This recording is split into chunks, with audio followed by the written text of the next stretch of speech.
Greetings, Dumela, Sawubona, Sakpase, Namaste, Abshin, Dubra Ota, Assalamu alaikum, Hotep, Buenas noches, bonsoir, what's good? Welcome, everyone. This is season 5, episode 5 of the Doriel Larrier Show, aka the Digital Couch.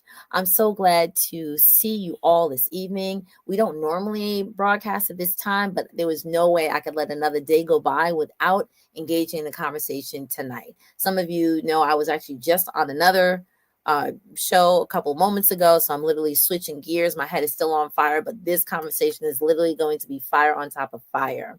So tonight, I have the blessed opportunity to talk coins and currency. Coins, currency, and consciousness. Somebody write that down in the chat. Coins, currency, and consciousness. I have been peeping into a show over the last couple of Wednesdays and was very, very inspired by a sister who is now a closer sister to me, talking about getting the coins together and getting conscious coins together, because we need to get them together. Because if you know, as I know, after seeing what we have seen in the past couple of hours, we got to make sure that we take care of ourselves. Read between the lines. So let's welcome to our conversation tonight Sister Mia James. Mia James is an incredible, incredible leader about women's leadership, about financial awareness, and I want to introduce you to her. She is from Beyond the Busyness. Let's find out what that busyness is, what our business needs to be, and how do we get beyond it and make sure that our money is on our mind. Welcome. Thank you, Doriel. Thanks for having me tonight.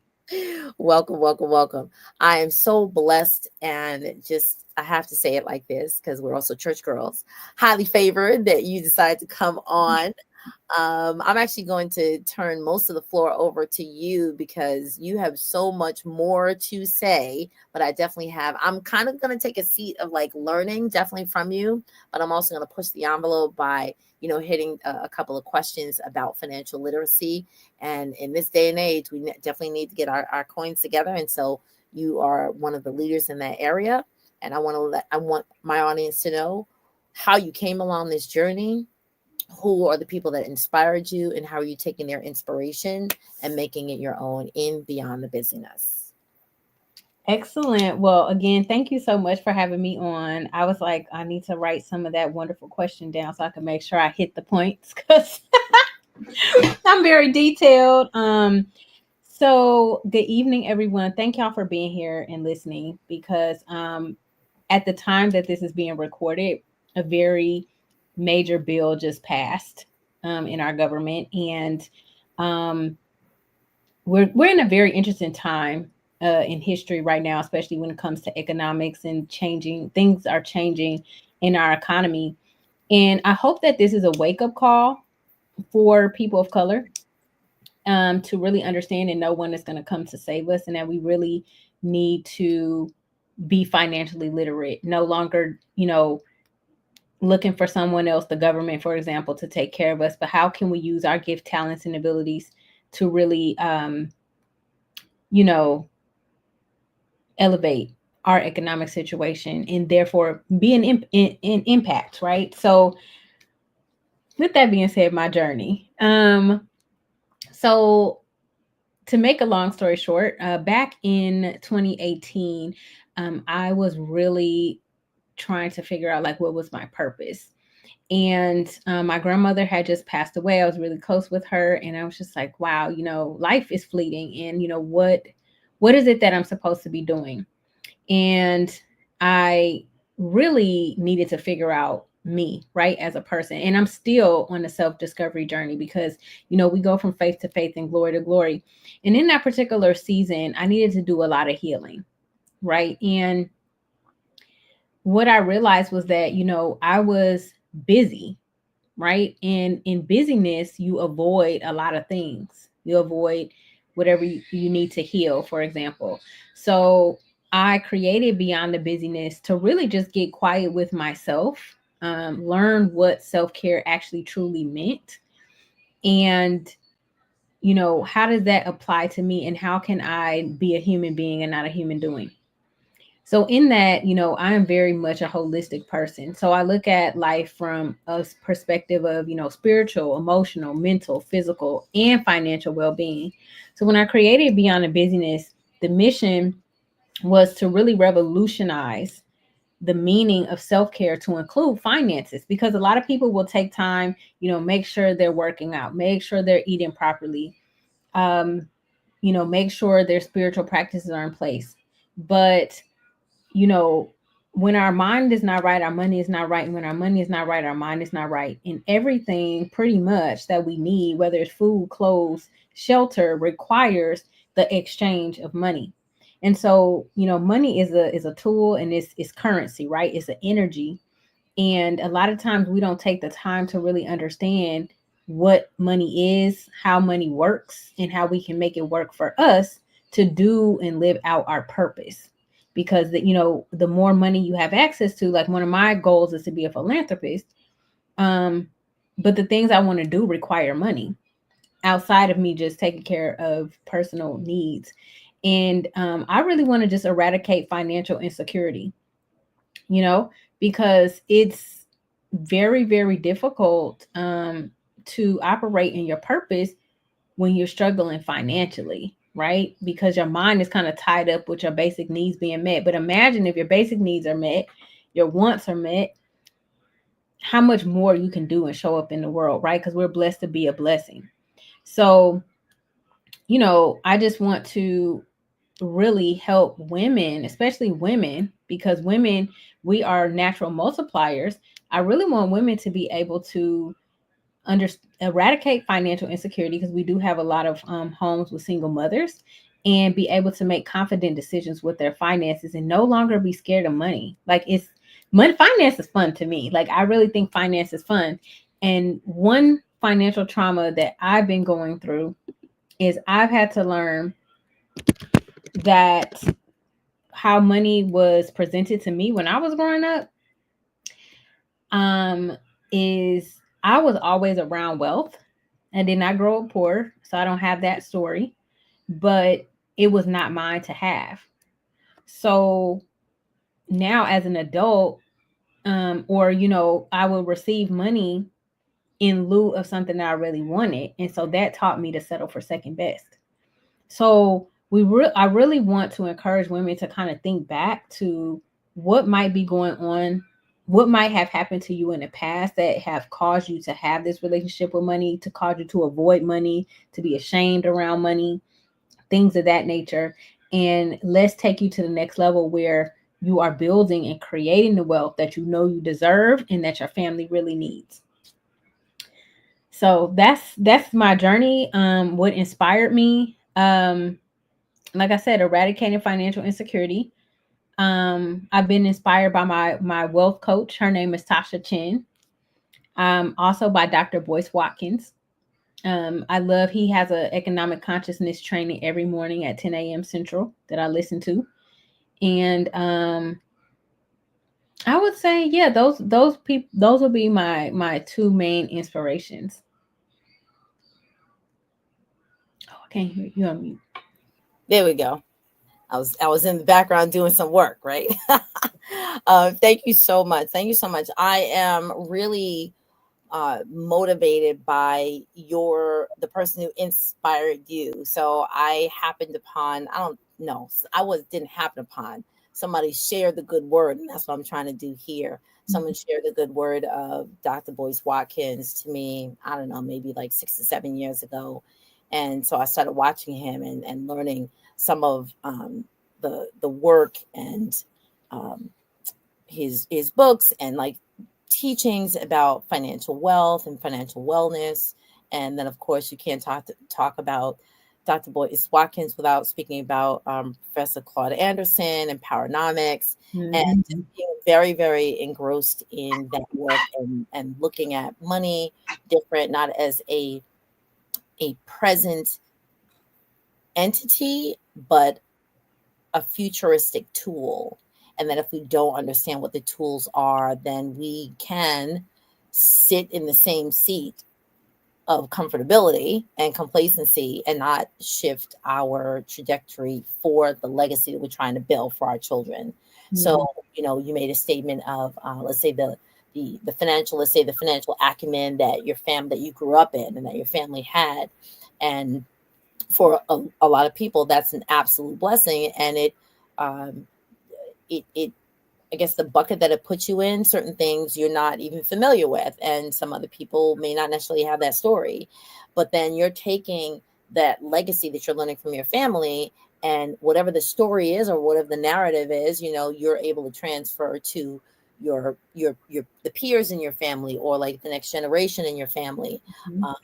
But other people who may have had like a different story, a different narrative, they're like, listen, I'm making the money for today because I got to eat today. But what we can share with our family members is how to transfer that we want to work the money for generations to come. All right. So not just eating for today, but learning how to fish for today and tomorrow. Right. And That's right. Right. I love that. I love that. That's part of your let's call it like your self-care, right? And your healing journey. Yeah. And right, I'm not living just for today because life is fleeting, but if it's fleeting, what am I going to leave behind? Exactly. Or just living for today. If you have an emergency, right? Like I was telling you, I was talking to someone before I got on. I'm just like, having an emergency fund, how that can create peace of mind. Because one story I was telling on YouTube a couple of weeks ago, on my birthday, I was driving to church and I got not one, but 2 flat tires, y'all. 2. I said, the devil show is busy. So, but I didn't care. It was my birthday and I had the money in the bank. I'm like, who cares? We'll deal with this on Monday. I'm going to have me a good time. So And it gives you that peace of mind. You hopped out the car and hopped into an Uber. Like, what'd you do? So thankfully, I wasn't too far from my sister's house. I just drove the car back to my sister's house, and I was like, "Hey, could somebody let me borrow your AAA card?" Wow.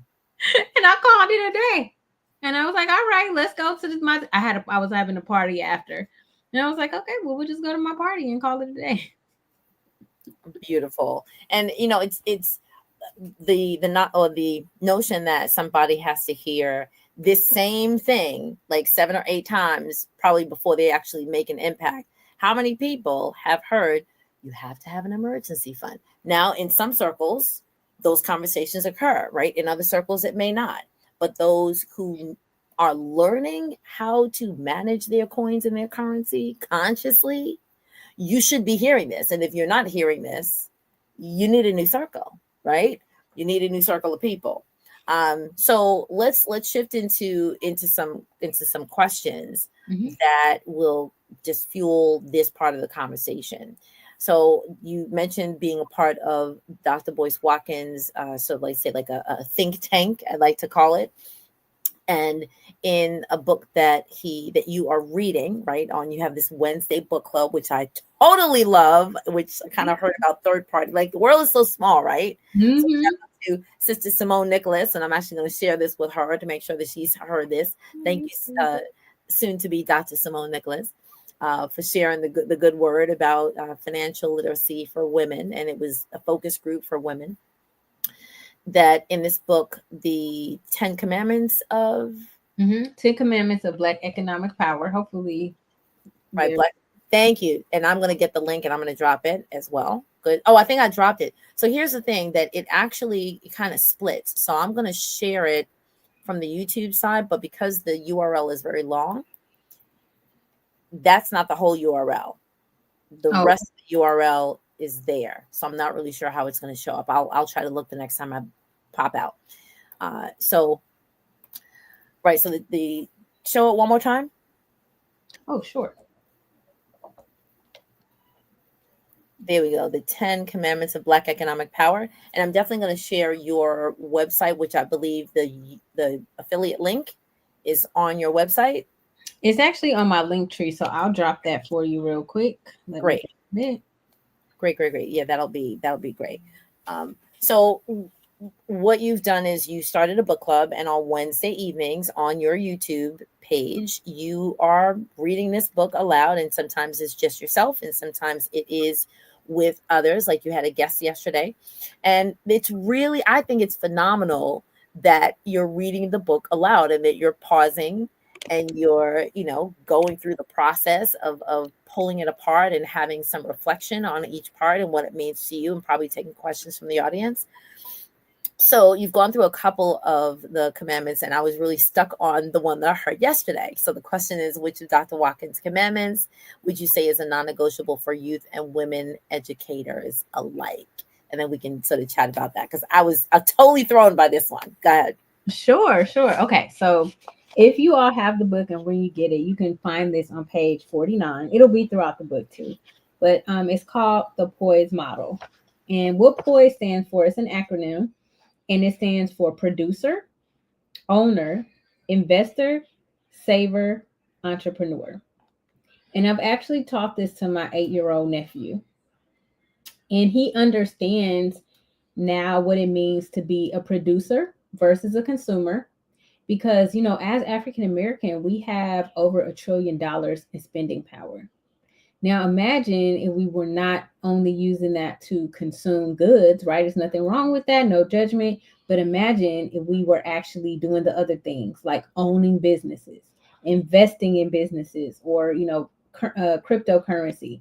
Imagine if we were saving that and we had lofty emergency funds, and then imagine, and then also just being an owner doesn't necessarily mean be having a business, because the E is for entrepreneur. But you can own a business without being an entrepreneur. I know that's a different concept. So you can have a family business for like real estate, for example, and real estate management within the business, or you can actually do things like stock options. This is what Dr. Boyce is teaching us in his economic consciousness training. So if we begin to, my recommendation, like if this is their first time kind of hearing something like this, I will write down POISE, right? Producer. So producer means that you are creating an opportunity for someone else. So for me, as a small business owner, I have a operations manager. So I am contributing to the economy because I am paying her a salary. So that's how I'm a producer. I produced a job for her. Owner, right? So you can own different things. Like I said, you can own stocks, you can own real estate, you can own a business, whatever have you. So ownership could be different things. Investing, what does that look like for you, right? And investing doesn't also only mean money, but maybe you're investing in children. So like Doriel, she's a teacher. She's investing in young minds every day in and day out, and that they're our future. I was a former educator as well. I worked in the 3 of the 4 major school districts in this country. So I've invested many hours in young people. I'm still in touch with my students. They are adults now. So investing, how can you invest in your family and give back, especially to the little ones? Saving, right? Like I said, Saving. Okay, saving. that's the S. The S is saving. Mm-hmm. Okay. Yep. Saver, right? Like we have been taught to pay our bills, but when we're paying our bills, we're making somebody else rich. Not that you shouldn't pay your bills. That's not what I'm saying at all. But what I am saying is, how about you put well, number one, God is the first line item, but number 2 should be you, and then everybody else. Okay, so that's what saving is. An entrepreneur. Again, I know everyone is not necessarily cut out to be an entrepreneur, but maybe you work in a Black-owned business, right? If you're not an entrepreneur, you don't have that fortitude or that spirit. So that's what I would say, is look at POISE and see, how do you see yourself aligning with those core principles within that model.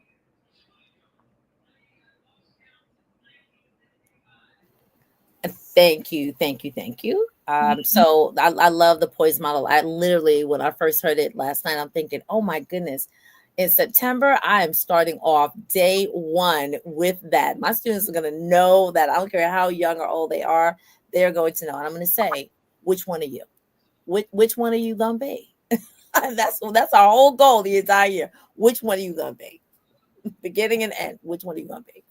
So I will constantly say that because my statement is always when I see students, unfortunately, kind of like ragging on someone else because they may or may not have the same type of outfit on or the type of shirt or the whole thing about like sneaker envy and my flippant. And when I say flippant, because I will spin on a dime, I will say, do you own stock in blah, blah, blah?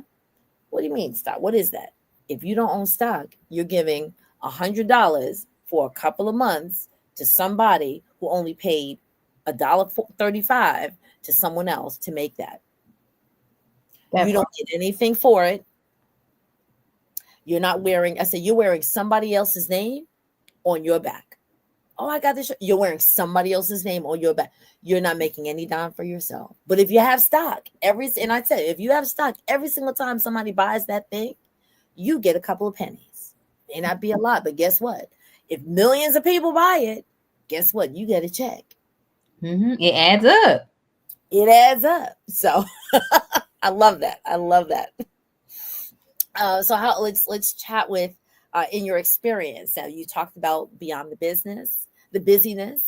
In your experience, how does busyness distract us from generational wealth building? And how can we possibly make a curriculum impact? Because I'm always going to have the teacher hat on. No problem. Thank God I was in education. I still write curriculum for a university, so I'm with you on that. Excellent. So busyness. Let's talk about it. Listen, distractions keep us away from our ultimate purpose and goals.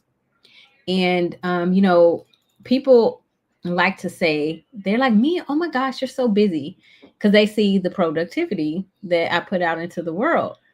But I'm like, oh no, I'm not busy. I'm intentionally scheduled.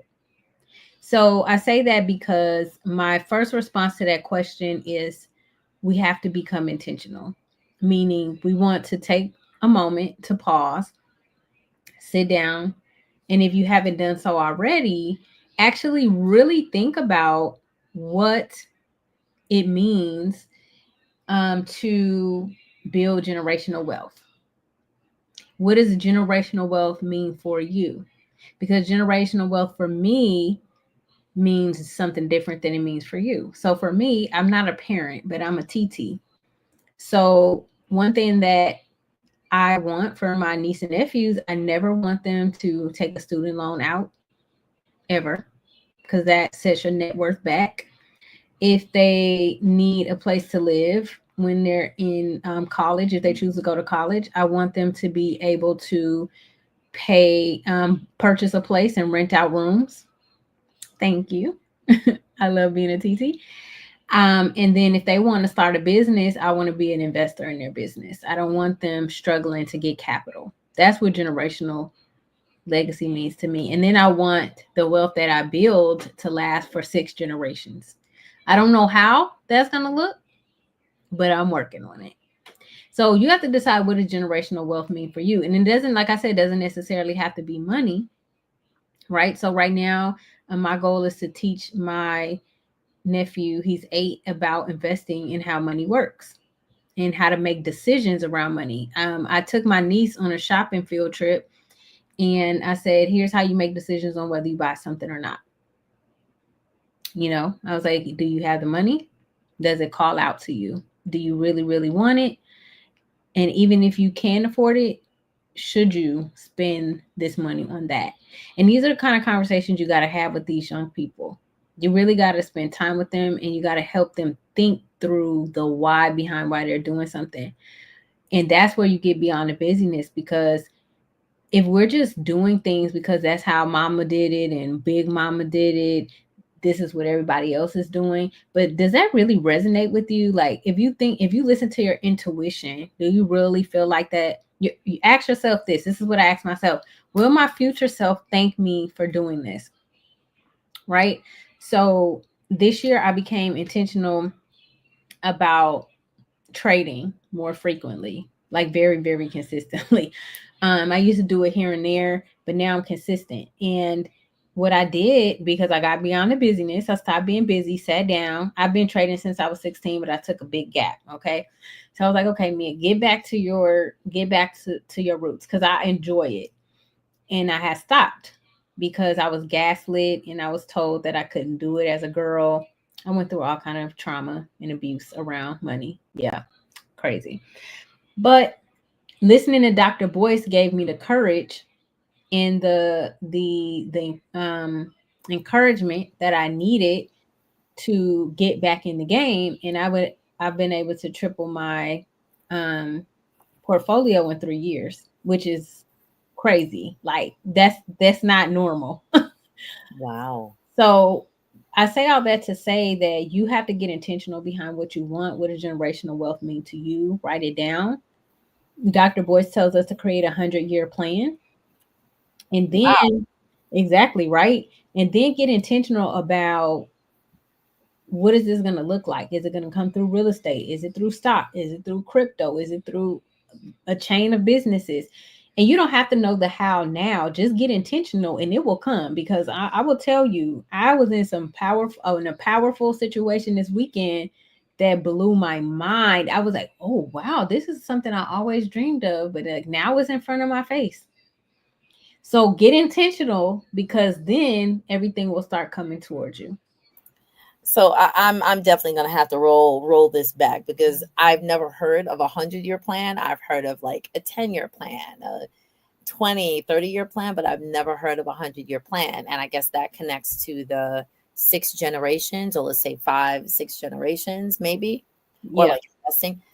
That I have to marinate on that. Wait, I need a little sip on that. I need a little sip because this is what I'm saying. Like I've never heard a 100-year plan.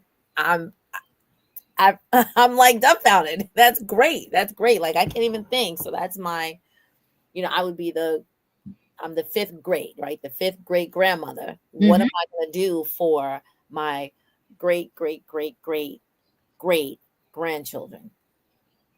I never thought that far. So here's what I want to do, Doria, and I don't know if it's gonna work or not. And hopefully, I don't get in trouble. But think about it like this. So think about all the families that have sustained generational wealth, like the Rockefellers, Mm, Vanderbilts.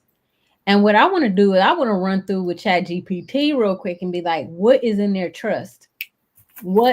How did they set it up? Like, let me just, you see what I'm saying? I'm just about to use me some AI and be like, what did they write? What was the language that they used? Because if I've heard, it was it Dr. Boyce? It probably was, because his voice is always in my head. But it was somebody I was listening to. I can't tell you 100% for sure, but they were talking about at the back in the day, like the Vanderbilts, the Rockefellers, the Fords. There was all these like big, all the brands that kind of created the Industrial Revolution. Let's just say.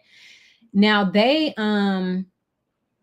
he was like, think about, it had to be Dr. Boyce. He was like, think about which names are still prevalent.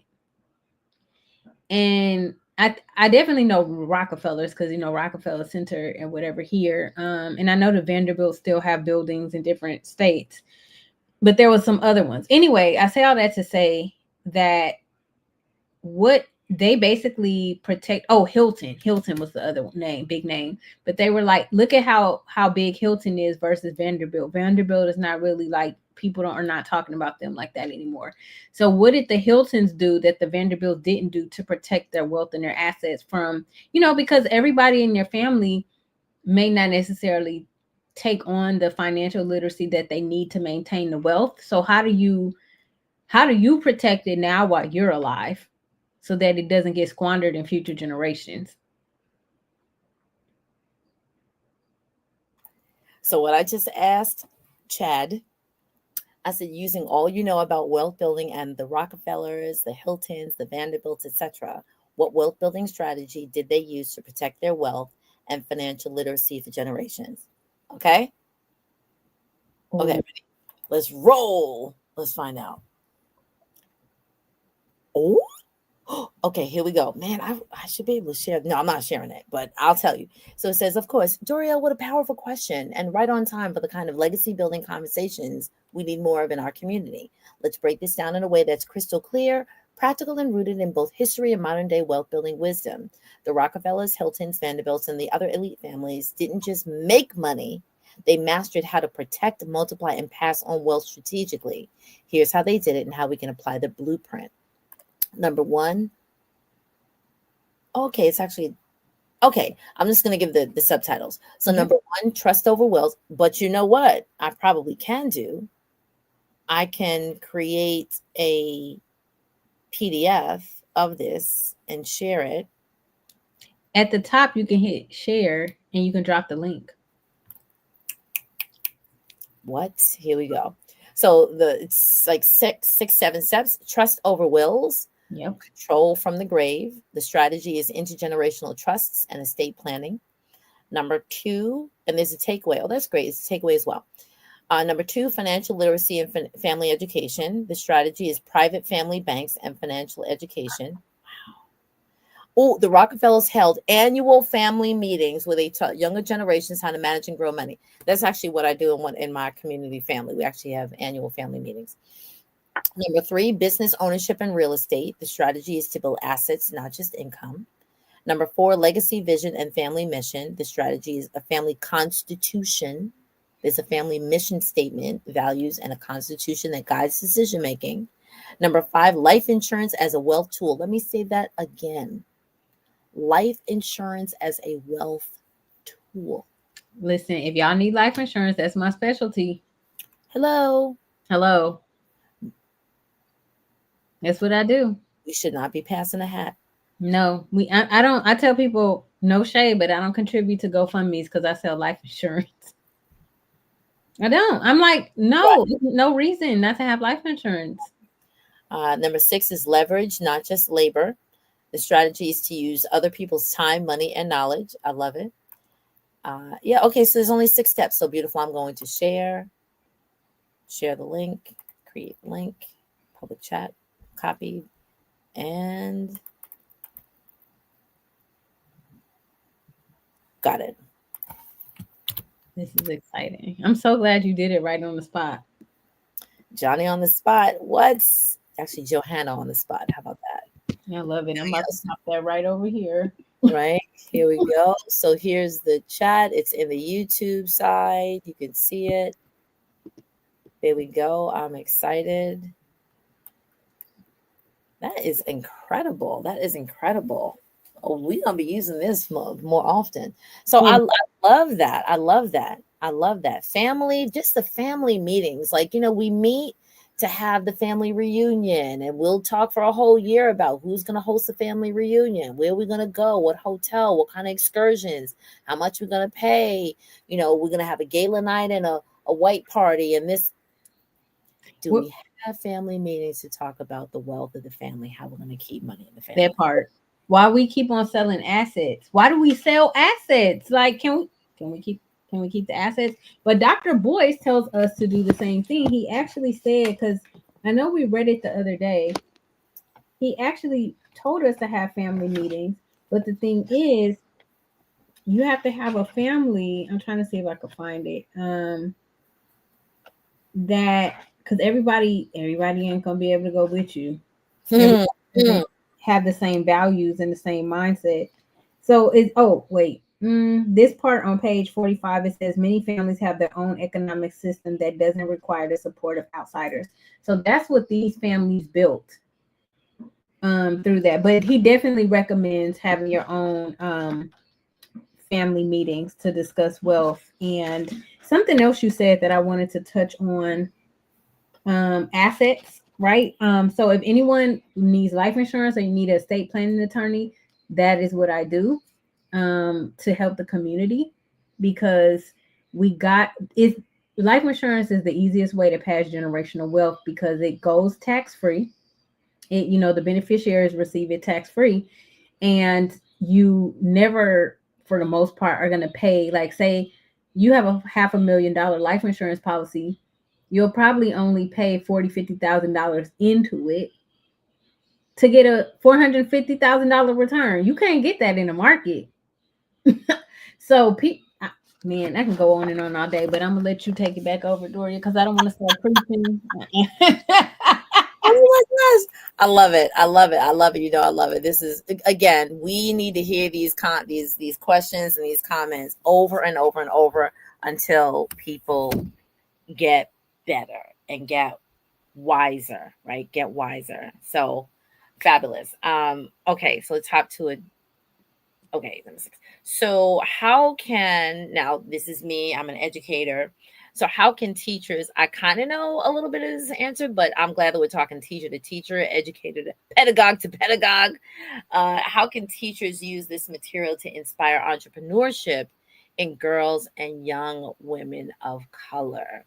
So I'm actually going to throw in something first, and I'd love to hear your response, and then um, throw what you've done, what you know, what it comes either from the teachings that you've gotten from Dr. Boyce or your colleagues or what have you.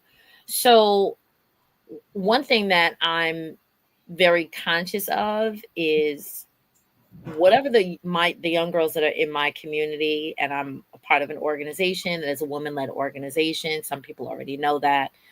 And we focus on advocating and activating like entrepreneurial opportunities for young ladies and mentoring them in personal and life development.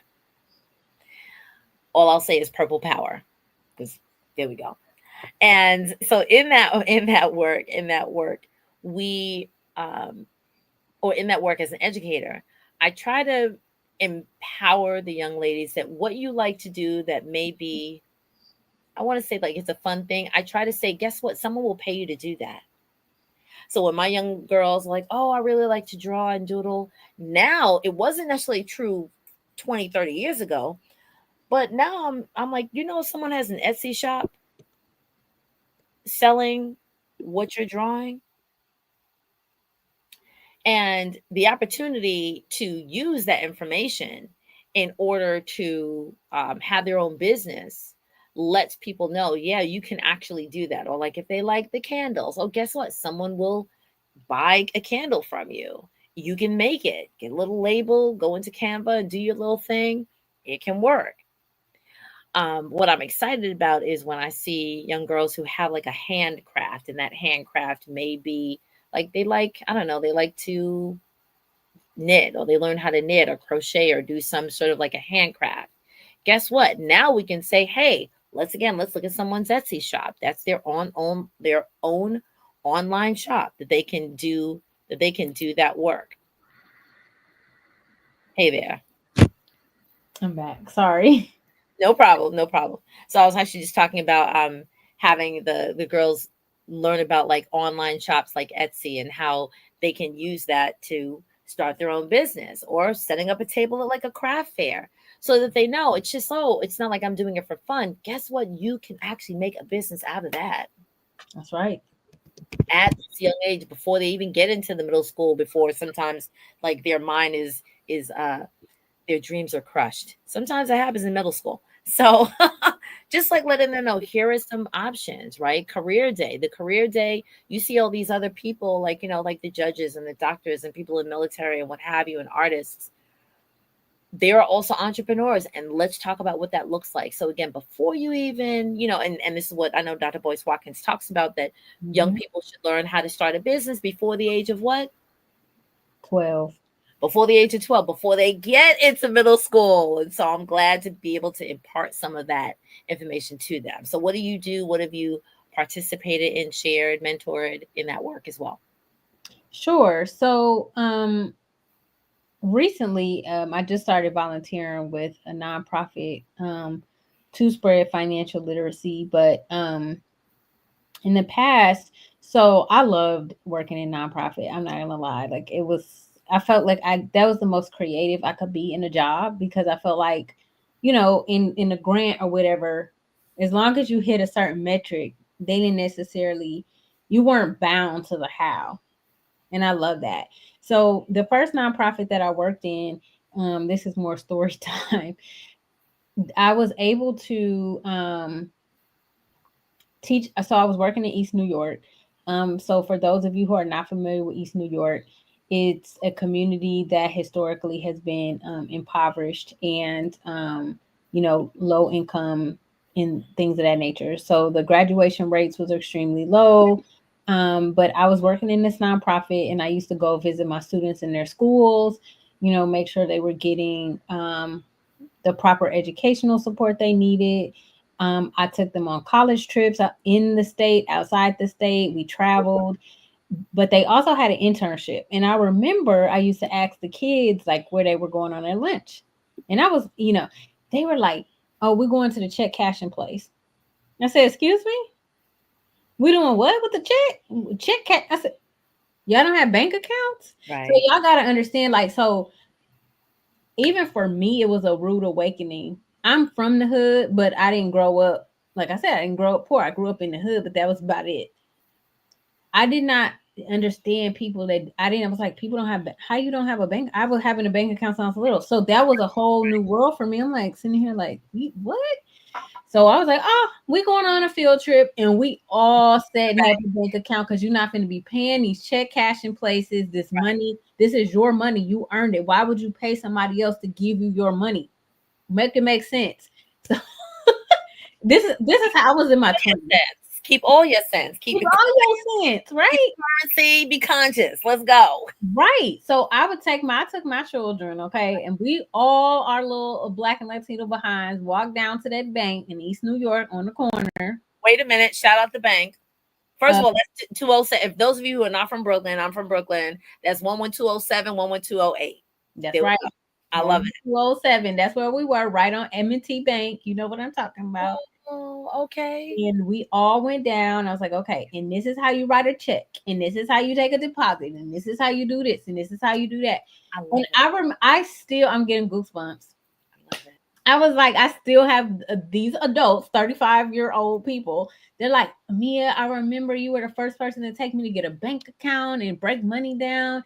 And I was like, I was only 2-3 years, well, maybe 4 years older than them, but they were like my little sisters and brothers. I'm like, oh no, y'all. Beautiful. Beautiful. So that's how I started, with working with young people.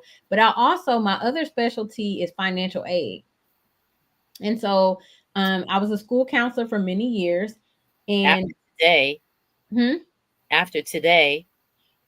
Oh, what do you mean after today? Oh, well, I don't even know what to teach anymore in my class. I teach a finance and college course, and I'm like, what am I going to teach this fall? Because I got to start teaching it next month. I'm like, Lord Jesus, be offense. So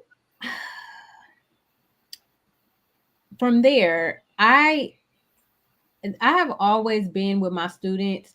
I'm going to talk to you about everything. I'm going to talk to you about life.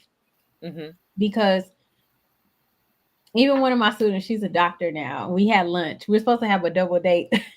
Because I'm telling you, my students, I was like, I love these kids. So, they're not kids now. They're mamas and wives and things.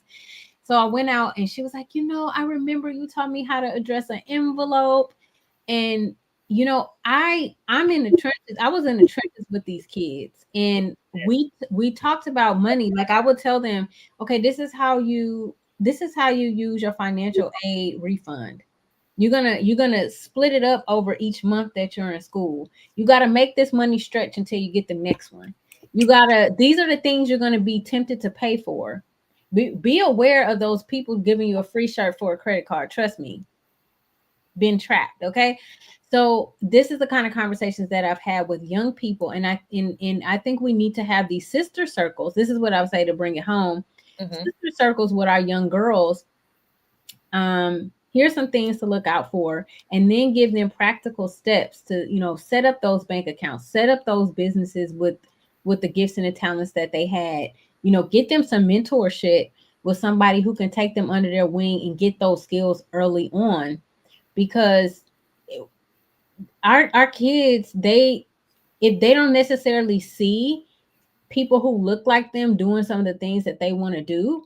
And as an educator, to me, it's like, I feel like it's our responsibility to get things in front of them so they have a realistic picture of what to expect when they get out into the world.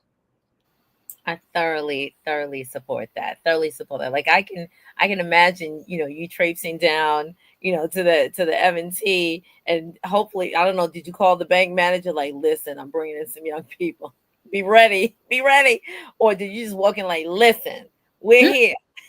I went down there. I walked down there because I was like, hey, I want to do a field trip because it was too many kids, so I really had to set that up. I made it like a legit field trip, I and love was it. like, okay, here, because it was summer also, so I didn't have to worry about school. But I said, okay, I asked the program, I'm like, hey, can they take some time off from their internship because they were summer interns? Okay. And I think I probably did it in batches, but yeah, I like set it up. I'm like, this is what you need to have with you because they got to bring ID and all that kind of stuff. Right. Mhm. And yeah, my children, they grown. One of them is a PhD. Like they are thriving. I love it. I love it. And it's the things like, right, opening a bank account, or create, or like, let's say, I'm trying to think of a savings account at like MCU, right? So those people who are watching who are not in New York, MCU is our municipal credit union, and because we're educators, we actually have like I don't know, like a closer in, or if you're Mm-hmm. work for the Department of Education, you Mm-hmm. can get different MCU accounts, like different credit union accounts. It's really great.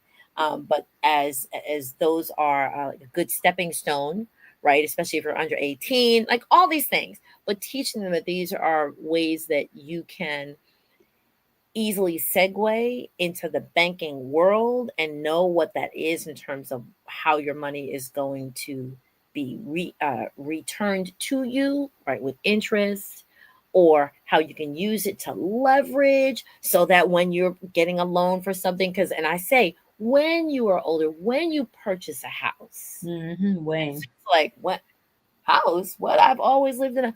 When you decide to purchase a car, right? When you decide to purchase property, when you When. planting those tiny seeds, because depending on their local community existence and conversations that they're around, maybe they hear it, maybe they don't. But we, at least they're educators, we want to be able to say it to them, right?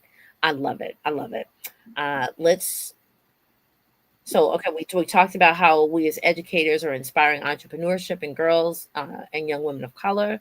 So let's wrap up with this question of, if every, this is tight, if every Black woman teacher committed to teaching wealth, what would shift in our classrooms and communities? Ooh, wait, that would be a dream come true. That is a fantastic question. Oh, what would shift? I believe identities would shift. I believe that the teacher and the students would begin to see themselves as one or more things in that acronym of poise. Mm, You'll begin to see yourself as an owner, as an investor, as a entrepreneur, whatever it may be, and it will begin to shift identities.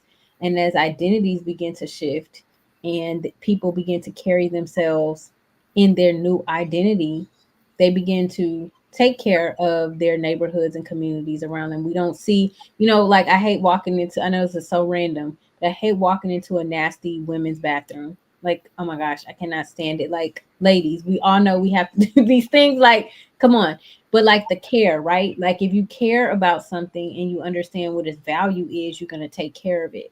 hmm So as your identity shifts, right, and you see your own value, not only will you take care and nurture, I hope, that thing that that you're building and developing, then you start to look at yourself, okay, well, how do I take care of my health?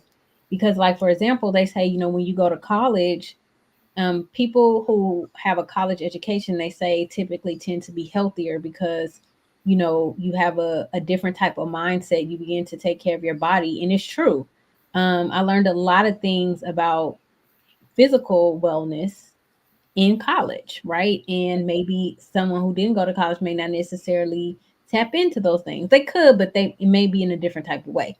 So I say all that to say, I think it will shift identities, which would then have a ripple effect in communities. How people parent, um, and people being intentional behind using their gifts and what they bring to the greater community. I thoroughly agree. I thoroughly agree. One of the things that I'm going to ask you to sort of reach back into um, your organizational history, And who the first person that comes to mind, the first Black woman that comes to mind, actually is Dr. Mary McLeod Bethune, Mm-hmm. who is, of the many titles that she has, she is the founder of the National Council of Negro Women.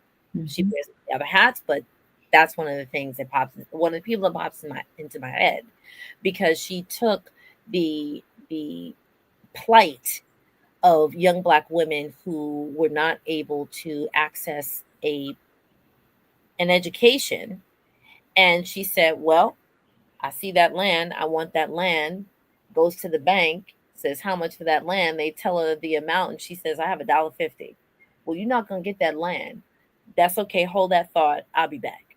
She goes, takes her little $1.50, sells some sweet potato pies. She gets the amount that the guy from the bank said, and she goes, "Here," probably like crumble it. No, probably not crumble it, but laid out here, not give me the land. And she then builds a school, and that school is now what was the Florida Normal School, and now is Bethune Cookman College, right? Bethune Cookman University. And look at that.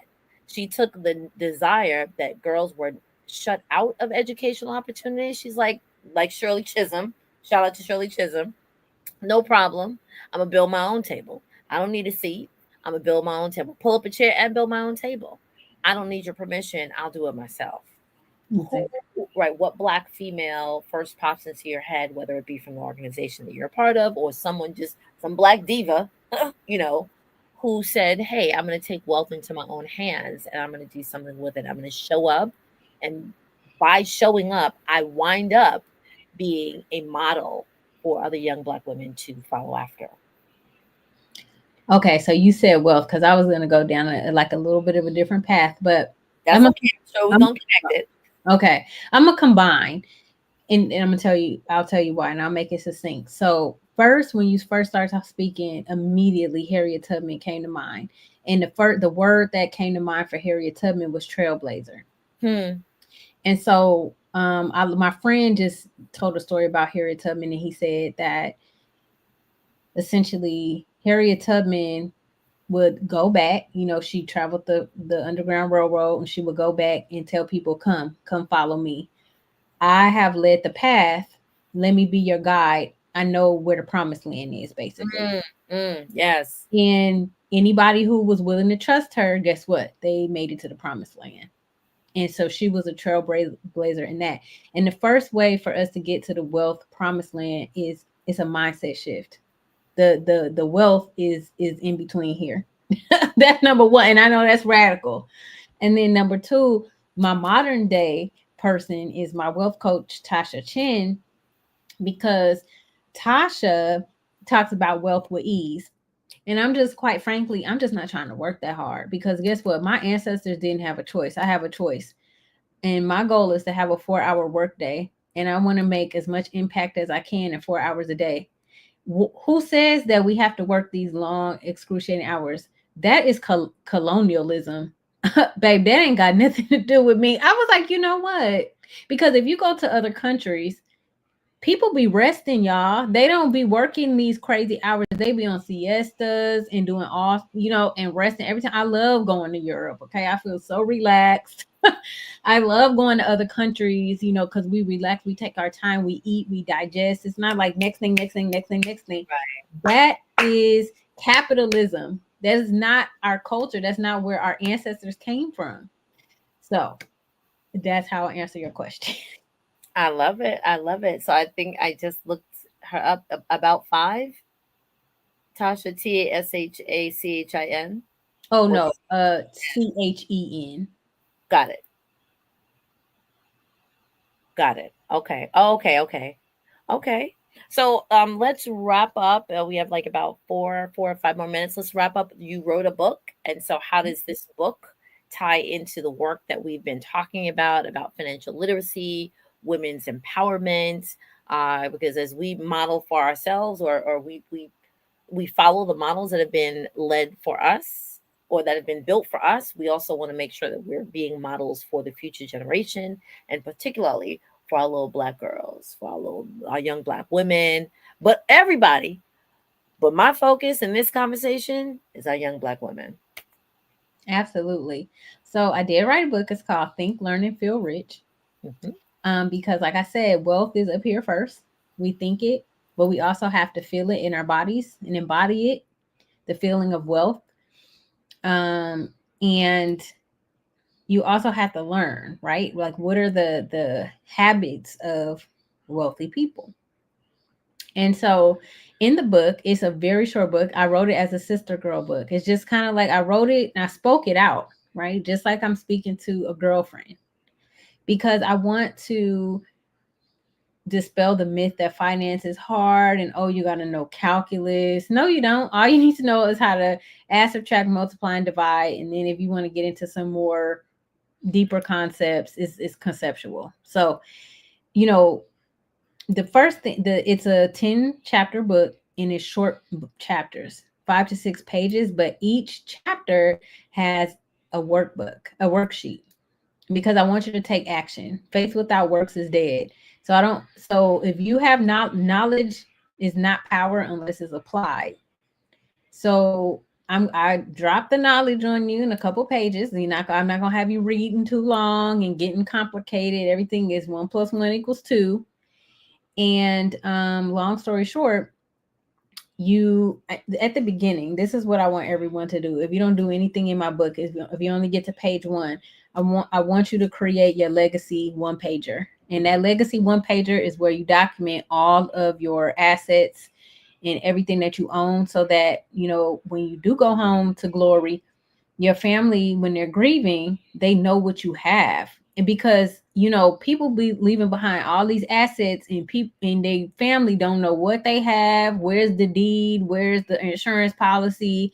You know how many people I've had that they were like, oh, can you help me find the insurance policy over here? And I'm like, well, I didn't write that policy, so no, I don't know. Right.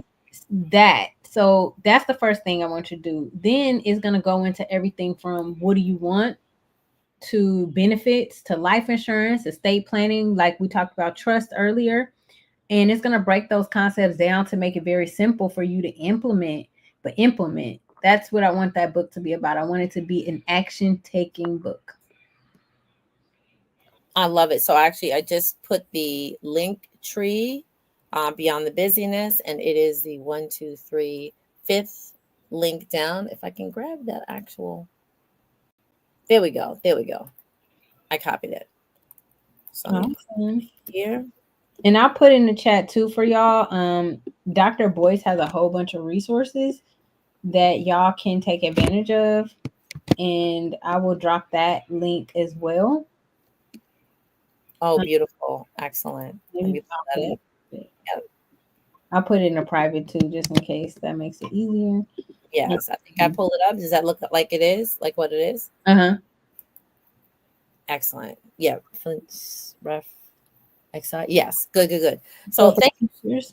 Oh, sorry. Go ahead. That was fine. So actually, thank you. So, because I definitely want these conversations to be a wealth of resources that, like you said, people can quickly, oh, I can read, or maybe it's an audiobook or whatever. But if people are able to craft, hey, this is like where all the paperwork is, where all the papers are, which is actually my summer goal this summer, to make sure everybody knows, those people who need to know, when that day comes, this spot, this box, this file, this is what I want. This is where this is going to go.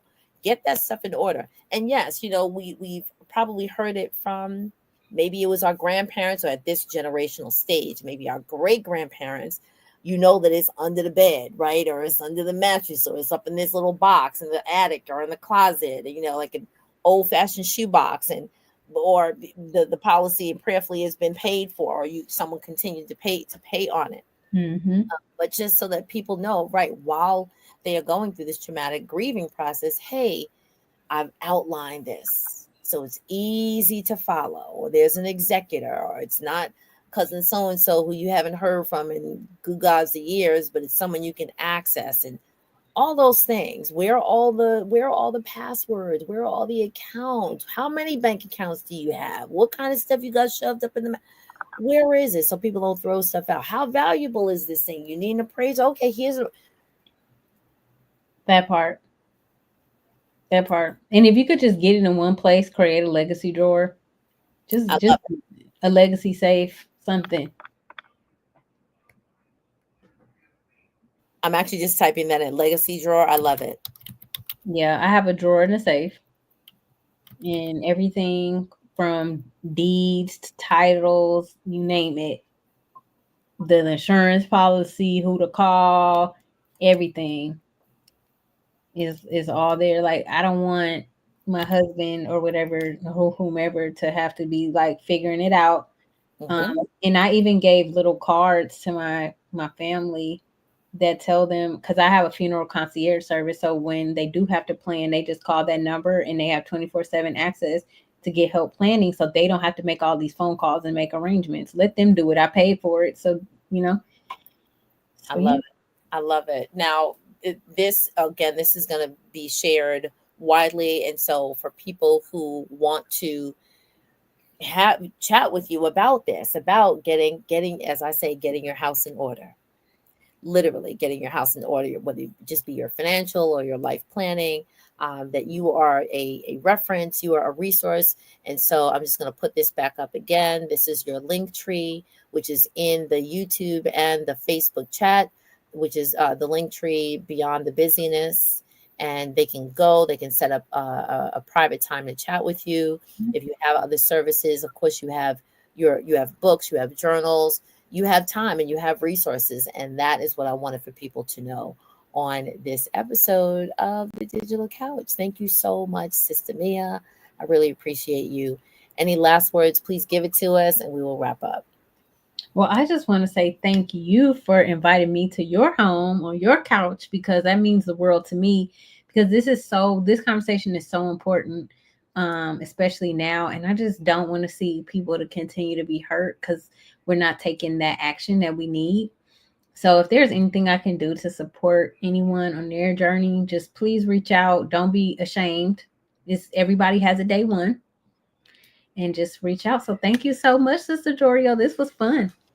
I appreciate it. As a matter of fact, I'm actually just going to grab the last link, which is your YouTube, so that they can watch the reading of the book. Is Mhm. that on the link tree? Is that on the link tree? Yes, it's on the link tree too. Yep, Okay, everything. not a problem. That people go to the link tree and Wednesday afternoon or Wednesday evenings, 8 o'clock, I believe. Yes. So if you have prayer, if you have Bible study, 7 o'clock, okay, 8 o'clock, switch over and go on to listening. If you have to listen to her read, which perfectly fine, but definitely get your own book so you can read along, flag, get your highlighters, your post-it notes, all that. Work it up, write it up, and get your coins and your currency consciously together, consciously coordinated. Write this down. Consciously coordinated coins and currency. Oh, I like that. Consciously coordinated coins and currents. What? I'm very good at that. I'm very good at that. You did that. That's dope. There you go. Let me write that down somewhere else so I can still Type have. that in the chat. There we go. Up here we go. There we go. I love it. Consciously coordinated coins and currency. You can use that. You can have that for free. No problem. Thank you. I love it. I love it. Peace and blessings. Hang tight for a minute, and I'll close this out. All Okay. right. Folks, this has been an amazing conversation. Those people who were joining, whether it be on my side of Learn to Grow You, of Doriel Larrier, of the YouTube channel, please again, like, subscribe, set the bell notifications, because again, we don't normally come in on Thursday evenings, but this is literally a double header. I just came up of another chat right before this. Um, but because this is the time of year that I can really batch a lot of great conversations, I want it not only to be a chat session, not just a dialogue, but some discussions, but also a reference. Again, Learn to Grow You is Larrier's Education and Resource Network. I plant seeds to help you grow. And if I'm not necessarily a financial mogul, guess what? I know somebody who is. And this sister can help you. Okay. She can definitely help you. So be wise, have wisdom. Let's create generational wealth. Let's think again, 100-year plan, 6 generations down the line. Don't just buy and spend for today. Think about the people who will call your name when you are no longer to walk, when you're no longer able to walk amongst them. That's another good one. Who will call your name and what will they say about you financially when you're no longer able to walk amongst them? Peace and blessings. Again, stay tuned because we are back at this in about 2 or 3 days. This is a Learn to Grow You moment where I plant seeds to help you grow. My name is Doriel Larrier, and I thank you all for joining us this evening.